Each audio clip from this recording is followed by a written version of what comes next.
Hello বন্ধুরা, কেমন আছো? আজকে কিন্তু আমি চলে এসেছি একদম হইচইতে। আর আমি আসিনি, নিয়ে এসেছি মুন্না ভাইকে আর তনুশ্রীকে। হ্যাঁ, দুজনকে আজকে কিন্তু নিয়ে এসেছি আমি হইচইতে। কারণটা হলো ওদের আজকে আইবুড়ো ভাত। হ্যাঁ, মুন্না ভাইয়ের খুব তাড়াতাড়ি বিয়ে। তাই বাড়ি থেকে বলল মা যে না, ওদের একটু আইবুড়ো ভাত দিতে হবে।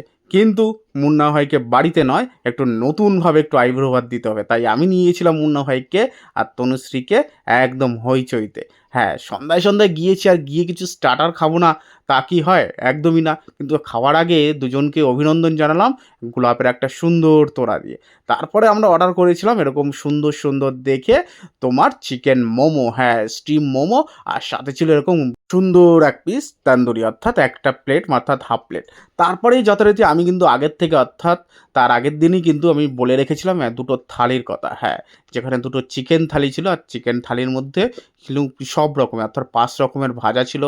আরও অনেক কিছু, ডাল ছিল, আলু ভাজা ছিল, তোমার পটলের একটা সুন্দর তরকারি ছিল, ২ পিস মাছ ছিল, আর একটাতেও তার মধ্যে ছিল কাতলা, আর চিংড়ির তো ছড়াছড়ি ছিল বাস। তারপরে এক বাটি চিকেন, আর তারপরে চাটনি, পাঁপড় আর মিষ্টি। ওহহো! পোলাওটাও কিন্তু জাস্ট অসাধারণ ছিল। পোলাও আর সাদা ভাতের কম্বিনেশন। যাই হোক, তারপরে কিন্তু দাদারা কিন্তু সুন্দর করে ফুল দিয়ে কিন্তু সাজিয়ে দিয়েছিল। ওহ! প্লেটটা দেখেই জাস্ট ভালো লাগছে। কিন্তু শুধু দেখলেই হবে না, একদম এবার তো ভাইদের বসতে হবে। তার ভাই আর এদিকে তনুশ্রী কিন্তু দুজনেই বসে পড়েছিল। এবার শুরু হয়ে গেছে সেই খাওয়া-দাওয়া। কিন্তু খাওয়া-দাওয়ার আগে তো আমি তোমাদেরকে একটু দেখাবো যে কী, কী দিয়েছে আইটেমগুলো। দেখো, যা, যা বললাম এখানে কিন্তু সব আইটেমগুলো রয়েছে। হ্যাঁ, মুন্না ভাইয়ের খুব তাড়াতাড়ি বিয়ে। সেই বিয়ে উপলক্ষেই কিন্তু আমার মা বলল যে, "যা, ওদেরকে আজকে একটু আইবুড়ো ভাত দিতে হবে। কিন্তু বাড়িতে নয়, দিতে হবে তোমার রেস্টুরেন্টে।" তাই নিয়ে গেছিলাম রেস্টুরেন্টে। মুন্না ভাইয়ের খুব জামাটা পছন্দ হয়েছে। ও বলছে, "দাদা থ্যাংক ইউ আমাকে পাঞ্জাবি না দেওয়ার জন্য।" কারণ যারা দিয়েছে সবাই পাঞ্জাবি দিয়েছে।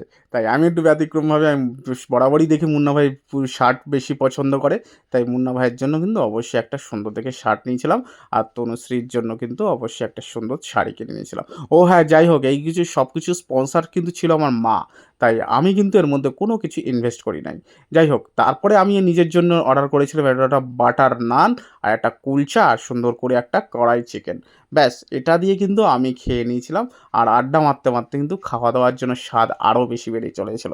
কিন্তু ওই শেষ পাতে মুন্না ভাই আর তনুশ্রী দুজনেই কিছু অনেকটাই খেয়ে পাচ্ছিল না। তাই কিছুটা ওরা বাকি বাড়ির জন্য নিয়ে গেছিল। আর আমাকে বলল, "দাদা, তুমি মিষ্টিটা খেয়ে নাও।" যথারীতি আমি কিন্তু ভাইদের সেই মিষ্টিটা কিন্তু খেয়ে নিয়েছিলাম। উফ! সেদিনকার দিনটা জাস্ট অসাধারণ ছিল, অসাধারণ। যাই হোক বন্ধুরা, এই ছোট্ট ভিডিওটা কিন্তু এখানেই শেষ হচ্ছে। তোমাদের ভিডিওটা কেমন লাগলো অবশ্যই কিন্তু জানিয়ে দিও। আরও এরকম নতুন, নতুন খাওয়া-দাওয়া, আরও অনেক নতুন, নতুন আড্ডা দেখতে কিন্তু আমার সাথে অবশ্যই যোগ থাকতে হবে। আর হ্যাঁ, তোমরা অবশ্যই কিন্তু যারা নতুন আছো তারা কিন্তু একটু সাবস্ক্রাইব করে দিও। আর যারা ফেসবুকে দেখছো তারা কিন্তু অবশ্যই একটু ফলো করে দিও। তাহলে টাটা বন্ধুরা, দেখা হচ্ছে আবার তোমাদের সাথে নতুন